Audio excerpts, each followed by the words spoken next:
Hello everyone, कैसे हैं सारे बच्चे। Welcome to Doubtnut classes. बेटा आज हम केमिकल काइनेटिक्स का लास्ट लेक्चर लेकर आए हैं। इसमें हम डिस्कस करने वाले हैं अर्हेनियस थ्योरी। अर्हेनियस थ्योरी क्या होती है, इसमें हम किस तरह से टेम्परेचर डिपेंडेंस दिखाते हैं और किस तरह से ये जो अर्हेनियस इक्वेशन जिसे हम कहते हैं ये किस तरह से आया, उसके बारे में हम आज की क्लास में डिस्कशन करने वाले हैं। और हम करने वाले हैं उससे रिलेटेड बहुत इंपॉर्टेंट क्वेश्चंस जो आपके बोर्ड एग्जाम्स में आ सकते हैं। So without wasting any time let's get started. और यहाँ पर सबसे पहली बात बेटा कि अर्हेनियस इक्वेशन है क्या, अर्हेनियस थ्योरी क्या है। अभी तक हमने बेटा देखा कि factors affecting rate of reaction में सबसे इंपॉर्टेंट फैक्टर हमने कंसंट्रेशन जो होता है उसके बारे में बात कर ली। कंसंट्रेशन का dependence factor rate of reaction पे कैसे होता है बेटा, रेट लॉ इक्वेशन से या फिर रेट लॉ एक्सप्रेशन से डिटरमाइन होता है। तो ये बात आप लोगों को पता है कि ये चीज बनी रेट लॉ एक्सप्रेशन से। ये जो डिपेंडेंस है उसको हमने बताया था रेट लॉ से। जो ये वाला डिपेंडेंस है बेटा, इस डिपेंडेंस का हम और आप कुछ नहीं कर सकते हैं, क्योंकि जो रिएक्टेंट का नेचर है वो तो उसका अपना प्रॉपर्टी है और उसका नेचर वैसे ही रहने वाला है। तो किसी भी दो रिएक्टेंट स्पीशी का नेचर हम चेंज नहीं कर सकते हैं। हाँ, रेट ऑफ रिएक्शन उसके ऊपर डिपेंड जरूर करेगा, लेकिन we can not do anything about it. हाँ, कंसंट्रेशन तो चेंज कर सकते हैं। किसी भी रिएक्शन में अगर हम कैटलिस्ट लेकर आए तो catalyst basically rate of reaction को तेज या फिर धीरे कर देता है। जी हाँ, धीरे भी करता है, तेज भी करता है। कैसे करता है बेटा, जो कैटलिस्ट होता है जो रेट ऑफ रिएक्शन को धीरे कर सकता है उसको हम इनहिबिटर बोलते हैं, और जो रेट ऑफ रिएक्शन को तेज कर देता है उसको भी हम पॉजिटिव कैटलिस्ट बोलते हैं। तो दोनों चीजें हो सकती हैं। हाँ, जनरली ऐसा देखा गया है कि कैटलिस्ट हम यूज करते हैं ताकि रेट ऑफ रिएक्शन तेज हो जाए। तो ऐसा हमें लगता है कि भाई रेट ऑफ रिएक्शन तो सिर्फ हम बढ़ाने के लिए ही कैटलिस्ट यूज कर सकते हैं, नहीं। बहुत सारे ऐसे कैटलिस्ट होते हैं जो कि रेट ऑफ रिएक्शन को धीरे भी कर सकते हैं। मतलब ये तीन डिपेंडेंस हमने देख ली है भाई। अभी हमारा बारी आ रहा है temperature dependence of rate of reaction. किस तरह से टेम्परेचर से डिपेंडेंट रहता है रेट ऑफ रिएक्शन, और इसी इक्वेशन को दिया अर्हेनियस इक्वेशन। ठीक है, अर्हेनियस थ्योरी ने हमें बताया temperature dependence on the rate of reaction. Rate of reaction पे टेम्परेचर किस प्रकार से डिपेंडेंट होता है उसके बारे में हमें अर्हेनियस थ्योरी ने बताया। Now what is Arrhenius theory. ठीक है, अब अर्हेनियस थ्योरी बेटा हमें एक बात बोलता है कि कभी भी मान लीजिए कोई मॉलिक्यूल है, मान लीजिए एक रिएक्शन है A+B गिव्स प्रोडक्ट। A+B हमें प्रोडक्ट देता है, और यहां पर हम एक बात जान सकते हैं कि रेट ऑफ रिएक्शन, अगर मैं रेट लॉ एक्सप्रेशन की बात करूं तो हम उसको ऐसे लिख सकते हैं, जो कि अगेन एक्सपेरिमेंटली डेराइव्ड है। ये मैं अपने मन से नहीं लिख रही हूं, ये एक सेकेंड ऑर्डर रिएक्शन है, ये क्वेश्चन में गिवन रहेगा। तो आप बोल सकते हैं, या फिर अगर मैं बोलूं कि this is a simple reaction और this is an elementary reaction, तब आप बोल सकते हैं कि K A का पावर 1 एंड B का power 1, this is the rate of reaction by rate law expression because this is a simple reaction, या फिर इसको elementary reaction बोला जा सकता है। simple reaction या फिर elementary reaction। अगर हमें ये चीज पता है तो हम easily बोल सकते हैं कि rate law expression क्या हो जाएगा इसका। बेटा सबसे पहली बात तो ये। दूसरी बात, अगर मैं प्रैक्टिकली देखूं कि ये रिएक्शन कैसे पॉसिबल है, तो प्रैक्टिकली एक चीज मेरे को यहाँ पे समझ में आनी चाहिए कि बेटा A के पार्टिकल्स B के पार्टिकल से कोलाइड कर रहे होंगे, इनके बीच में कुछ चेंजेस आ रहे होंगे, तभी जाके प्रोडक्ट बन रहा होगा। मतलब यहां पर कोलिजन होना चाहिए रिएक्टिंग पार्टिकल्स का। So there should be collision of the particles reacting with each other in order to a reaction to take place, in order for a reaction to take place। Reaction को होने के लिए collision होना चाहिए particles के बीच में जो react कर रहे हैं, ताकि उनके बीच में कुछ चेंजेस आ सके। अब बेटा जरूरी नहीं है कि हर कोलिजन की वजह से सारा चेंज आ जाए, तो उन्हीं कोलिजन की वजह से चेंज आएगा जिनका इफेक्टिव कोलिजन होगा। सो कोई भी कोलिजन से नहीं होगा यहां पर ये चेंज कैसा होना चाहिए, इफेक्टिव कोलिजन। तो ऑलवेज रिमेंबर द चेंज ठीक है, रिएक्शन में जो आपका चेंज हो रहा है, ठीक है, product is formed only due to कैसा कोलिजन, इफेक्टिव कोलिजन। अब ये इफेक्टिव कोलिजन कैसे हो सकता है पॉसिबल? इफेक्टिव कोलिजन मतलब समझ रहे हो कि इतनी तेज से, इतने अच्छे से कोलिजन हो कि सारा का सारा रिएक्टेंट कन्वर्ट हो जाए प्रोडक्ट में। अब इफेक्टिव कोलिजन के लिए दो चीजें बहुत आवश्यक हैं। सबसे पहली चीज कि जो रिएक्टिंग पार्टिकल्स हैं इनके पास एक मिनिमम एनर्जी होना चाहिए जिसकी वजह से ये क्या कर सके, प्रोडक्ट में कन्वर्ट हो सके। तो एक फैक्टर है बेटा एनर्जी फैक्टर, जिसे हम बोलते हैं एनर्जी फैक्टर, और एक होता है बेटा हमारा कोलिजन फैक्टर या फिर ओरिएंटेशन फैक्टर बोल देते हैं, ओरिएंटेशन फैक्टर। कोलिजन फैक्टर या फिर ओरिएंटेशन फैक्टर या फिर हम बोल सकते हैं energy factor. Now what is the difference between energy factor and orientation factor? बेटा सबसे पहले मैं ओरिएंटेशन फैक्टर समझाती हूं, ठीक है, उसको हम यहां पे समझेंगे। ये वाला अभी मैं फॉर्मूला प्रूफ कर दूंगी, ठीक है, इसको थोड़ा सा इग्नोर कर दीजिए। अभी मैं आप लोग को energy factor and orientation factor के बारे में बता रही हूं। बेटा जो पार्टिकल्स होते हैं उनका एक परफेक्ट ओरिएंटेशन होता है, उनका एक परफेक्ट क्या होता होगा, शेप, ज्योमेट्री होती होगी। अब उनका जो ओरिएंटेशन होना चाहिए ना, वो इतना अच्छा होना चाहिए एक दूसरे के साथ कि जब वो टकराए तो वो कन्वर्जन कर दें, ठीक है। सो ये होता है हमारा ओरिएंटेशन फैक्टर। एनर्जी फैक्टर, दोनों पार्टिकल्स की अपनी अपनी कोई ना कोई एनर्जी होती होगी, उनके बीच में ऐसा मिनिमम एनर्जी होना चाहिए कि जिसकी वजह से, जिसे हम थ्रेशोल्ड एनर्जी कहते हैं, जिसकी वजह से कन्वर्जन हो जाए प्रोडक्ट में। अब ये जो कोलिजन फैक्टर है बेटा, कोलिजन फैक्टर,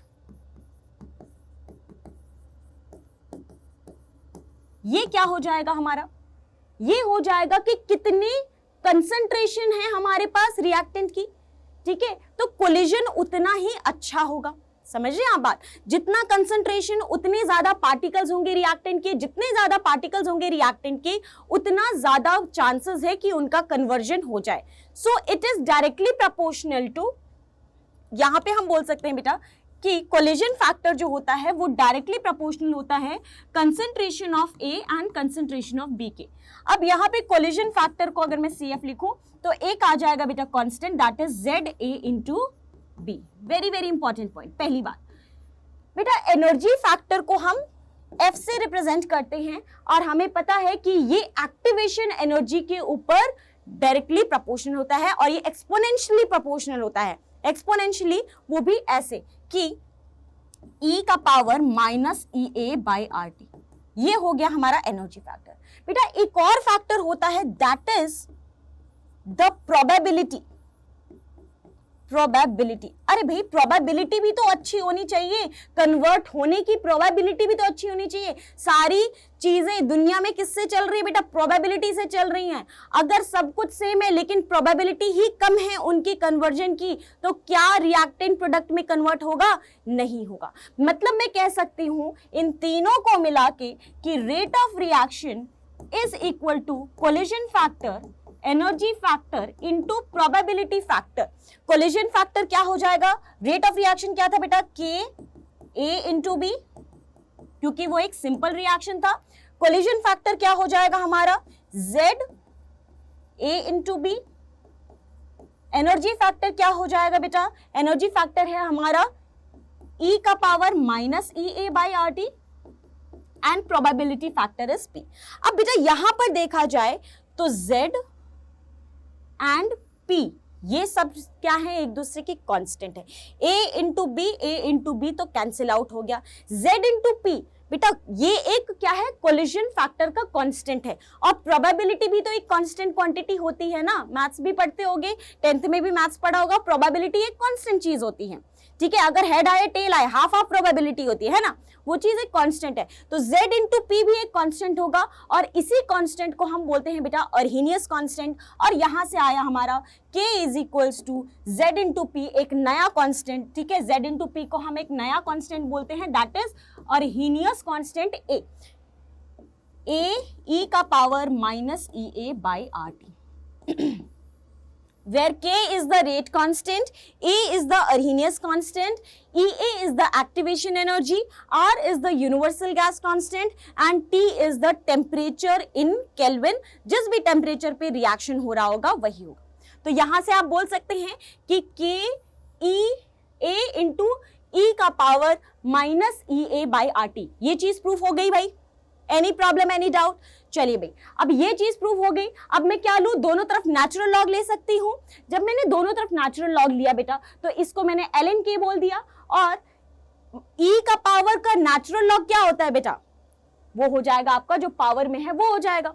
ठीक है, तो ये हो जाएगा ln a minus E A by R T.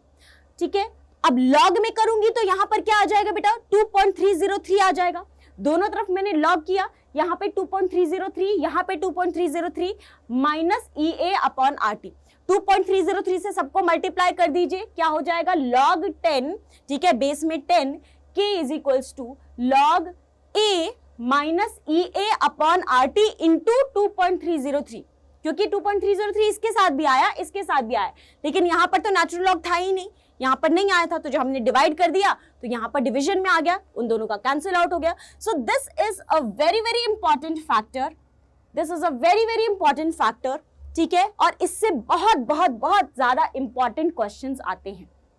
अब इसको अगर कंपेयर करें y is equals to M X plus C से, अगर इसको बेटा कंपेयर करें y is equals to M X, ये क्या हो जाएगा, एम एक्स और c. तो m जो आ रहा है बेटा वो नेगेटिव आ रहा है, मतलब डिक्रीजिंग ग्राफ होगा, है ना. a जो आ रहा है वो क्या आ रहा है, एक इंटरसेप्ट आ रहा है. ये log 10 क्या है, log a बेस 10 क्या है, एक इंटरसेप्ट है. तो इसको हम क्या लिख सकते हैं, अगर y और x में ग्राफ ड्रॉ करें तो that will be a decreasing graph and slope will be equal to minus E A by 2.303 r. अब इस पे भी सवाल आते हैं ग्राफिकल. चलिए, अब हमें इतना तो पता लग गया कि अर्हेनियस इक्वेशन कैसे आया, अर्हेनियस इक्वेशन का प्रूफ क्या है और उसका ग्राफिकल रिप्रेजेंटेशन क्या है.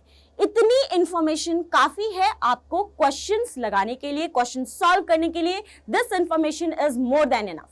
ठीक है, किसी भी एक रिएक्शन में, ठीक है, अगर मैं बात करूं अगर टेम्परेचर अलग अलग है तो आप क्या कर सकते हो, K1 एंड K2 में डिफरेंशिएट कर सकते हैं on the basis of temperature. कैसे करेंगे वो क्वेश्चन के रूप में देखेंगे. चलिए बेटा, so are you ready to solve the questions? चलिए, let us solve some questions now. कुछ क्वेश्चन सॉल्व करते हैं, देखते हैं क्या आप उसको सॉल्व कर पा रहे हैं या नहीं. ठीक है, अब ये रहा पहला सवाल. Calculate the activation energy of the reactant in kilo joule पर मोल एंड किलो कैलोरी पर मोल. जैसा कि मैंने आप लोग को बताया था कि यहां पर log k और 1/t में एक ग्राफ ड्रॉ किया गया है. मुझे इतना पता है बेटा कि log k is equals to log a. जब ऐसा log लिखा रहे ना तो समझ जाया करो कि बेस में 10 ही है. ठीक है, बार बार लिखने की जरूरत नहीं है. ठीक है, minus E A bye are T into 2.303 ऐसे लिख दीजिए. 2.303 RT. ये फॉर्मूला हमें पता है. ये है बेटा हमारा y. 1/t क्या हो गया, ठीक है, log a. ऐसे इसको लिखिए, थोड़ा सा अलग करके लिखिए ताकि हम पहचान पाए. यहां पर देखिए कि log k हो गया हमारा y is equals to log a हो गया हमारा c minus E A upon 2.303.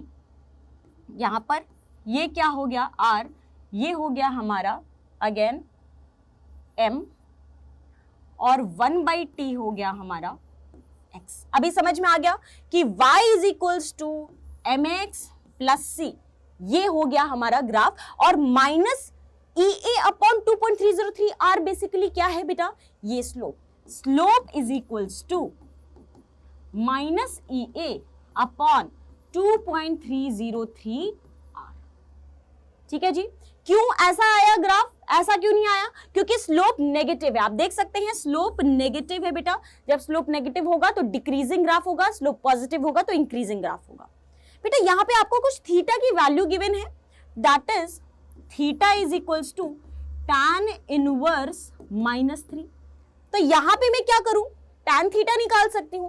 बेटा tan थीटा क्या हो जाएगा, -3, मतलब tan थीटा ही तो स्लोप होता है and this is also m। तो मैं इसको और इसको इक्वेट करके मैं एक बात बोल सकती हूं, ठीक है, इसको बोल देते हैं फर्स्ट, इसको बोल देते हैं सेकेंड। फर्स्ट एंड सेकेंड को इक्वेट करने के बाद मैं ये बोल सकती हूं कि -3 is equals to equating first and second, ठीक है, -3 is equals to -EA upon 2.303 R, ये बात बोली जा सकती है। बेटा देखिए माइनस से माइनस कैंसिल हो गया, तो अब मेरे को जब किलो जूल पर मोल में पूछ रहा है तो R की वैल्यू मुझे इतनी पता है कि इस केस में मैं R की वैल्यू लूंगी बेटा 8.314, ठीक है। और इस केस में अगर किलो कैलोरी में पूछ रहा है, ठीक है, और मुझे डिवाइड भी करना पड़ेगा 1000 से क्योंकि यहाँ पर किलो जूल है, यहाँ पर भी किलो कैलोरी है, तो R को जब कैलोरी में लेते हैं तो लेते हैं बेटा 2 और डिवाइड करेंगे ऑब्वियसली इंटू 10 का पावर -3 कर देना, इंटू 10 का पावर -3 यहाँ भी कर देना। चलिए अब सॉल्व करते हैं इसको पहले वाले केस में, ठीक है।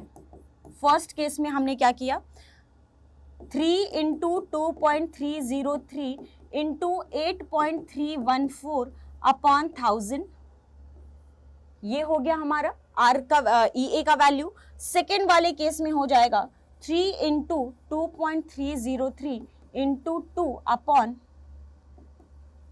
1000।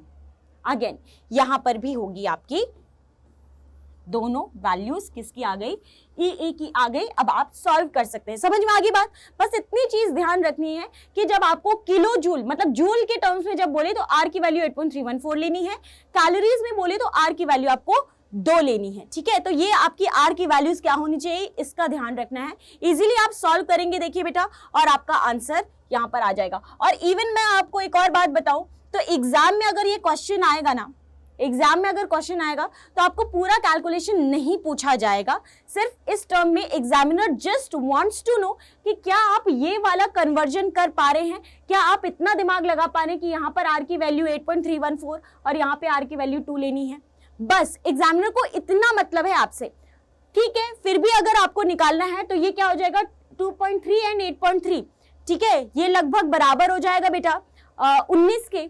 19 इंटू 3 करेंगे तो कितना हो जाएगा, अगेन 57 बाय 1000 मतलब 57 इंटू 10 का पावर -3 हो जाएगा यहाँ पर, ठीक है, अप्रोक्सीमेटली। यहाँ पर क्या हो जाएगा 2.3 एंड 2 4.6 एंड 3 कितना हो जाएगा 18 और 3 13, ठीक है। तो यहाँ पर भी आपका आएगा आंसर, इजीली आ सकता है, ठीक है। तो क्या हो गया 4.6 इंटू 3 किया आपने 18 और ये हो गया 12 13.8 इंटू 10 का पावर -3 किलो कैलोरी पर मोल, ये हो गया। और यहाँ पर हो गया अगेन आपका, ठीक है, 19 इंटू 3 कितना होता है बेटा, देखिए 57, ठीक है, 57 इंटू 10 का पावर -3 किलो जूल पर मोल, ये आंसर आ गया, ठीक है।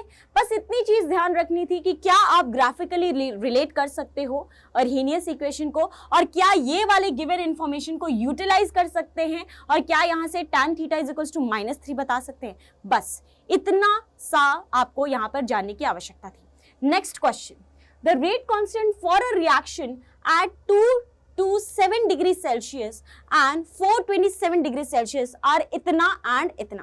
Calculate the activation energy of the reaction. Activation energy पूछ रहा है, मतलब आपको क्या पूछ रहा है, EA पूछ रहा है। आपको क्या गिवन है, 2 टेम्परेचर गिवन है बेटा और दोनों रेट कांस्टेंट गिवन है, मतलब T1 गिवन है, देखा जाए तो इसको 227 प्लस 273 करेंगे तो 500 केल्विन आएगा। T2 गिवन है 427 प्लस 273 करेंगे तो बेटा 200 और बढ़ा दिया, इसमें 200 क्या हो जाएगा 700 केल्विन हो जाएगा। T1 एंड T2 की वैल्यू गिवन है, इसके करस्पॉन्डिंग K1 एंड K2 की भी वैल्यू गिवन है। K1 है बेटा 0.02 सेकेंड इनवर्स। अब यहां से अगर आपको सेकेंड ऑप्शन में ऑर्डर ऑफ द रिएक्शन भी पूछ सकता है, तो सेकेंड इनवर्स है तो ऑर्डर ऑफ द रिएक्शन क्या हो जाएगा फर्स्ट ऑर्डर रिएक्शन। तो ऐसी छोटी छोटी चीजें हैं जो आप क्वेश्चन करते टाइम अपना दिमाग चलाते रह सकते हो, ठीक है, सो दैट आपको सारी चीजें रिलेट कर पाओ, ठीक है, ऐसे ही इंटरेस्ट जागता है हमारा, ठीक है। चलिए K2 की बात करें तो ये हो जाएगा 0.2 सेकेंड इनवर्स, ठीक है। अब क्या रिलेशन है K1 and K2 and T1 and T2 में?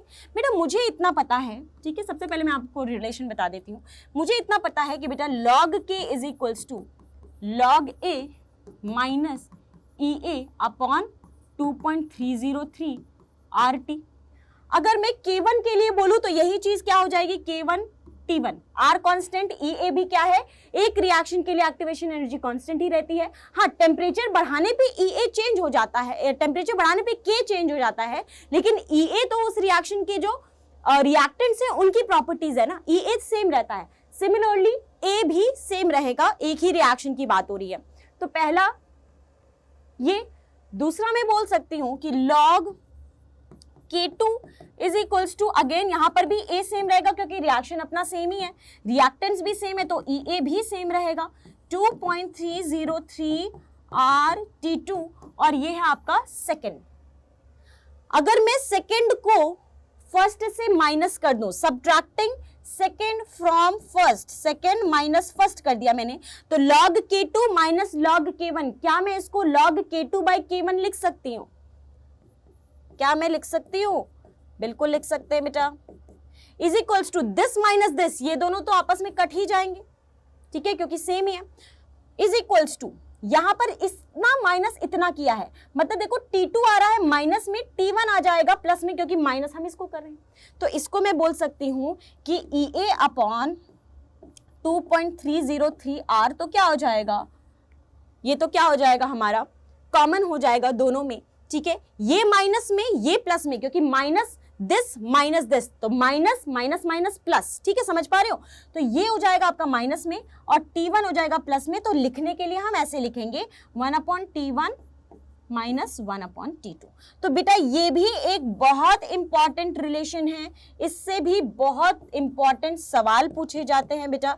log K2 by K1 is equals to EA upon 2.303 R 1/T1 minus 1/T2। Clear? Now अब यहां पर सारी चीजें आपको गिवन है, आपको सिर्फ EA की वैल्यू निकालनी है। तो चलिए निकालते हैं। क्या हो जाएगा बेटा, यहां पे अगेन जो भी आपका EA आएगा, पहले ही बता दे रही हूं, क्योंकि R की वैल्यू आप 8.314 ले रहे हैं तो जूल्स में आएगा, किलो जूल में नहीं आएगा आंसर, ठीक है। तो यहां पर क्या हो जाएगा, देखिए log K2 कितना है 0.2, K1 कितना है 0.02, एंड ये हो जाएगा EA अपॉन 2.303 इंटू 8.314, 1/T1 मतलब 1/500 माइनस 1/700, ठीक है, ये कट जाएगा बेटा, ये 10 ऊपर जाएगा, कितना हो जाएगा log 10, log 10 कितना होता है 1 होता है, पता है? चलिए पता है तो बहुत अच्छी बात है। EA अपॉन 2.303 इंटू 8.314 लगभग 19 के बराबर होता है, 19 के बराबर होता है। ये हो जाएगा बेटा 700 इंटू 500 और 700 माइनस 500 कितना हो जाएगा 200, ठीक है। तो ये log 10 ये हो जाएगा 19 is equals to EA 200 upon 500 into 700, simple, ठीक है, 0 से 0 कैंसिल हो जाएगा बेटा, और ये हो जाएगा लगभग आपका, यहां पर आप बोल सकते हैं 19 into 70 into 25 is equals to EA, 19 into 70 into 25, ये हो जाएगा आपका EA। इसको सॉल्व कर लीजिए, जो EA आने वाला है वो आपका जूल्स में आएगा, ठीक है। तो सॉल्व करके देखें क्या, चलिए देख लेते हैं। यहीं पर है, सेम फॉर्मूला हमने यूज किया है, कैसे आया फॉर्मूला ये भी बता दिया है मैंने। चलिए सॉल्व करके देखते हैं। 19 इंटू पहले 25 इंटू 7 कर लेते हैं, ठीक है। 25 7 जा कितना होता है 35, 7 14, 14 एंड 3 1750, ठीक है, 1750 इंटू अभी 19 भी करना है तो 19 कर लेते हैं, 175 एंड 19 किया हमने, देखिए कितना आ जाएगा, ये आ जाएगा 45 में जाएगा, ये जाएगा आपका 63 में, 63 एंड 7 67 9 और ये आ जाएगा आपका 15 एंड 175 ये आ जाएगा 5, ये आ जाएगा 12, ये आ जाएगा 13, ये आ जाएगा 3। तो आंसर आ रहा है आपका 332510, भूलना मत, 0 जूल पर मोल, ऑब्वियसली 33250 जूल पर मोल। ठीक है, ये आंसर हो जाएगा। कैलकुलेशन आपको टफ लग सकता है, लेकिन ये वाला पार्ट आप लोगों को आसानी से करना। कैलकुलेशन में भी क्या ही टफ है यार, इतना तो फर्स्ट सेकंड जैसे 4th 5th क्लास के बच्चों को तो यही कैलकुलेशन दिया जाता है कि भाई कैलकुलेशन करके दिखाओ। ठीक है, तो आप लोग तो कर ही सकते हैं, 12th क्लास के स्टूडेंट है ना, कर सकते हैं ना। चलिए, बहुत बढ़िया। तो इस तरह के क्वेश्चंस आपके एग्जाम में सब्जेक्टिव पूछे जा सकते हैं। बस आपको ये वाला फॉर्मूला याद रखना चाहिए, ये वाला formula, because this is a very very very very important formula. इस पे जितना इंपॉर्टेंट लगाना है लगा लीजिए। ठीक है, इससे सवाल 90% ऑफ द चांसेस हैं कि अगर एक्टिवेशन एनर्जी से क्वेश्चन आएगा तो it will based on this formula. ठीक है, नेक्स्ट क्वेश्चन। चलिए, अब तो आगे आपका एमसीक्यू। 2 क्वेश्चन हमने प्रैक्टिस कर लिया, सब्जेक्टिव पता लग गया क्या पैटर्न हो सकता है। अब करते हैं सब्जेक्टिव क्वेश्चंस। चलिए भाई, क्या बोल रहा है, Arrhenius equation shows the variation of dash with temperature. Arrhenius equation ने किसका टेम्परेचर डिपेंडेंस बताया? तो हमने रेट ऑफ रिएक्शन का तो टेम्परेचर डिपेंडेंस देखा ही था, लेकिन जो अर्हेनियस इक्वेशन होता है वो हमें टेम्परेचर डिपेंडेंस किसका दिखाते हैं बेटा? Rate constant. क्या बोलते हैं बेटा? log k is equals to log a minus EA upon 2.303 RT। क्या यहां पर कहीं रेट ऑफ, यही है ना अर्हेनियस इक्वेशन, किसी को डाउट तो नहीं है, यही है ना अर्हेनियस इक्वेशन। ठीक है, यहां पर जो k है वो है बेटा रेट कांस्टेंट, A है आपका अर्हेनियस कांस्टेंट, जो कि अगेन एक पर्टिकुलर रिएक्शन के लिए कांस्टेंट वैल्यू रहेगी, अर्हेनियस कांस्टेंट। बेटा EA है आपका activation energy, that should must be possessed by the reacting species in order for a reaction to take place. ठीक है, and this is your activation energy. Activation energy.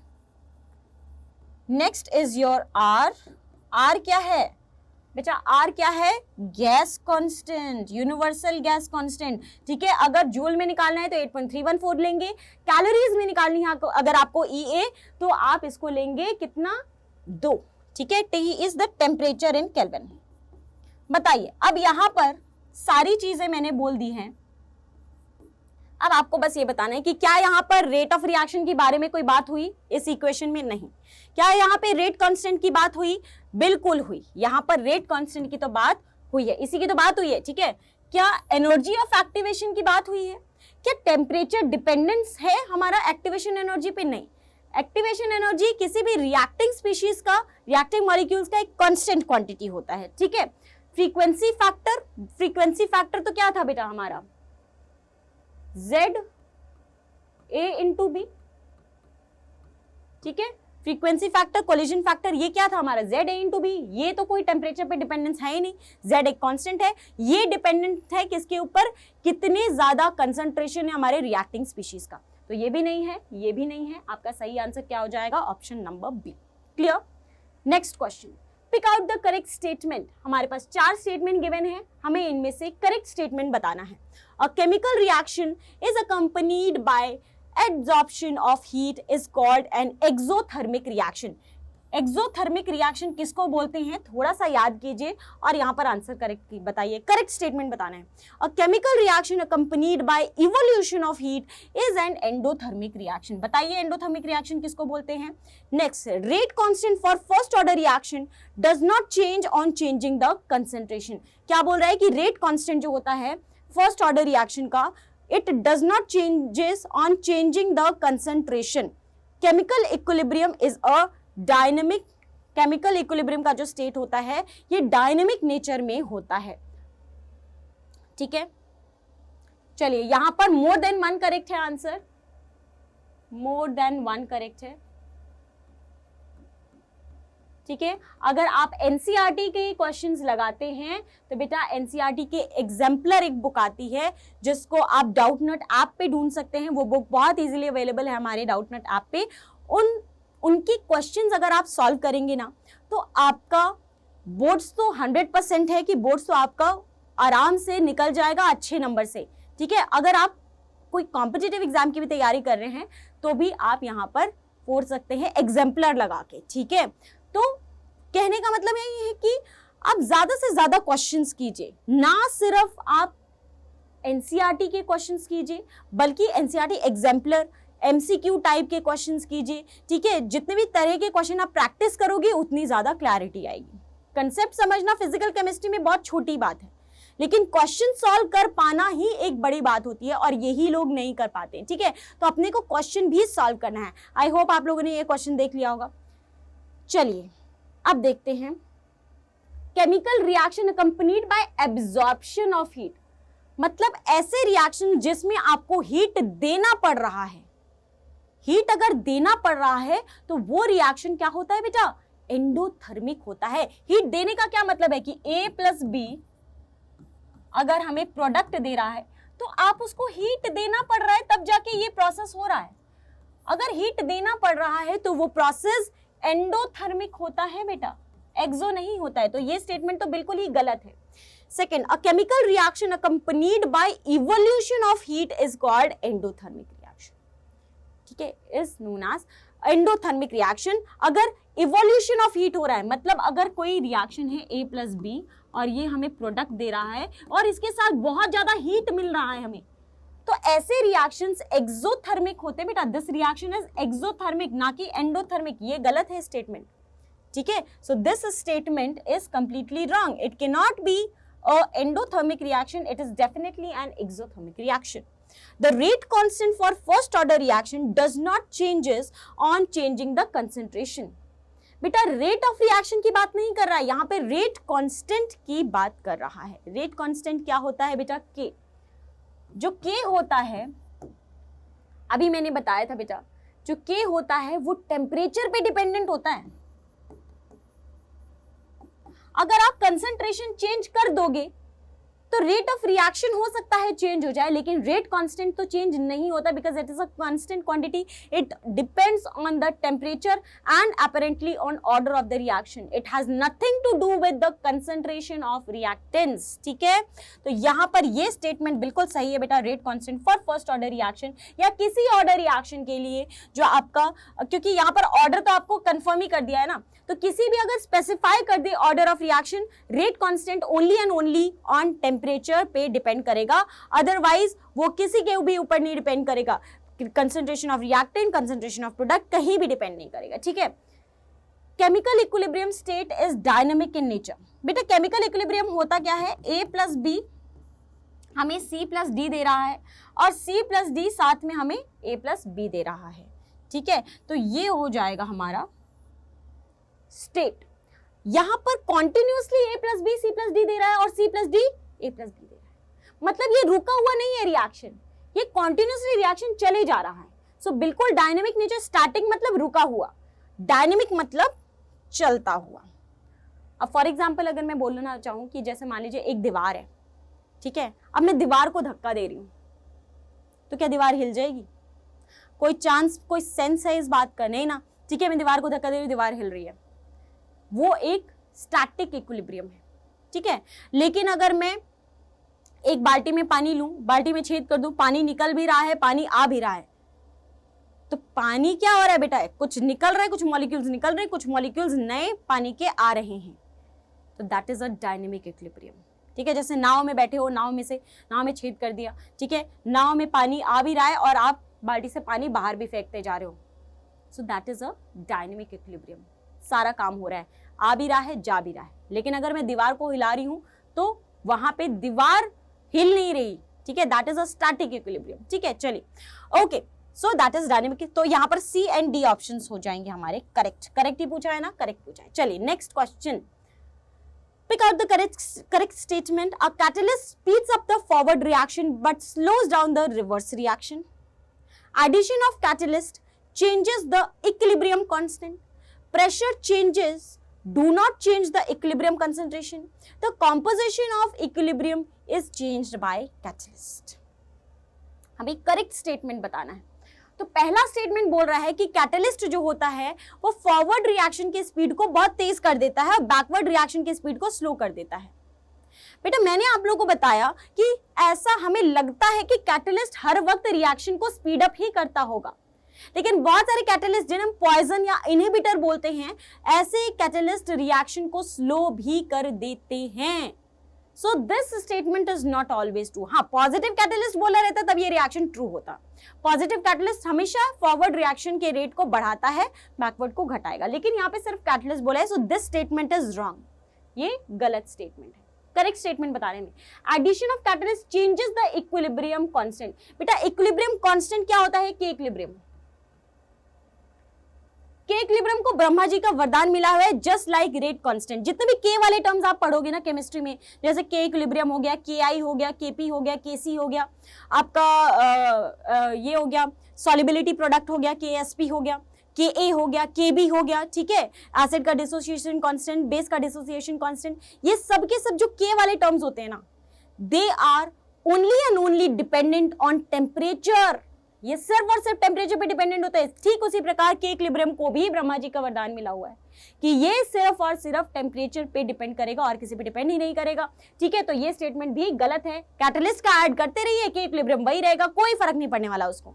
Next, pressure changes do not change the equilibrium concentration. ये बिल्कुल सही बात है। Pressure changes जो होते हैं वो इक्विलिब्रियम कंसंट्रेशन को चेंज नहीं करते हैं। So this is the right statement. The composition of equilibrium is changed by catalyst, ठीक है, नहीं ये नहीं है, ये भी गलत है, ठीक है। तो आपका करेक्ट स्टेटमेंट है ऑप्शन नंबर सी, ठीक है। चलिए next question, activation of a chemical energy can be determined by. किस प्रकार से हम एक्टिवेशन एनर्जी EA कैसे डिटरमाइन कर सकते हैं? अभी एक सवाल दिया था आपको, आपने उसमें से EA कैलकुलेट किया था, कैसे कैलकुलेट किया था? चलिए बताइए। Determining the rate constant at the standard temperature. Standard temperature पे अगर आपने रेट कांस्टेंट K डिटरमाइन कर लिया तो क्या K is enough for determining the activation energy? बेटा K को तो आपने पता कर लिया, आपको A भी तो चाहिए होगा, तभी तो आप एक्टिवेशन एनर्जी निकाल पाएंगे। ए तो पता ही नहीं है, आपने रेट कांस्टेंट डिटरमाइन कर लिया, लेकिन ए आपको पता ही नहीं है, नहीं निकाल पाएंगे। Determining the rate constant eight 2 temperatures. अगर मैं 2 टेम्परेचर पे लूं तो log K2/K1 क्या हो जाएगा? EA upon 2.303 R 1/T1 minus 1/T2। मतलब टेम्परेचर की वैल्यू तो मुझे पता ही रहेगी, 2 अलग अलग टेम्परेचर पे निकालूंगी तो, और मुझे EA की वैल्यू निकालनी होगी, K1 एंड K2 अगर मुझे पता है। Determining the rate constant 2 different temperature, मतलब मुझे K1 K2 पता है, मुझे T1 T2 पता है, 2.303 और R क्या है? कांस्टेंट है, तो मैं यहाँ से EA निकाल सकती। तो फिर this is the way of determining EA for a reaction, कि हम उसका अलग अलग टेम्परेचर पे K1 एंड K2 डिटरमाइन कर लें, right. Determining the probability of collision. अरे भाई प्रोबेबिलिटी ऑफ कोलिजन आपने निकाल लिया, चलिए निकाल लिया, तो कोलिजन फ्रीक्वेंसी कौन निकालेगा? एक्टिवेशन एनर्जी के लिए जो एनर्जी फैक्टर होता है वो कौन निकालेगा? तो सिर्फ ये is not enough using catalyst. ये तो बिल्कुल ही एब्सर्ड स्टेटमेंट है, इसका तो कोई मतलब ही नहीं बनता है, no sense at all. Next question, which of the following statement is not correct for the catalyst? इनमें से कैटलिस्ट के लिए कौन सा स्टेटमेंट करेक्ट नहीं है? It catalyses the forward and backward reaction to the same extent. क्या ये स्टेटमेंट सही है? जरूरी नहीं है, दैट डिपेंड्स कि किस प्रकार का कैटलिस्ट है। अगर फॉरवर्ड रिएक्शन बैकवर्ड रिएक्शन को दोनों में सेम तरह से काम करे तो कैटलिस्ट का मतलब क्या है? आप यूज क्यों करोगे कैटलिस्ट? अगर दोनों को फॉरवर्ड कोई बढ़ा रहा है, बैकवर्ड कोई बढ़ा रहा है, तो क्यों करोगे आप कैटलिस्ट यूज? नहीं करोगे ना। चलिए, it alters the delta G of reaction is not correct बोल रहा है, ठीक है, ठीक है। It is a substance that does not changes the equilibrium constant. ये क्या है? बिल्कुल सही है, ये भी बिल्कुल सही है।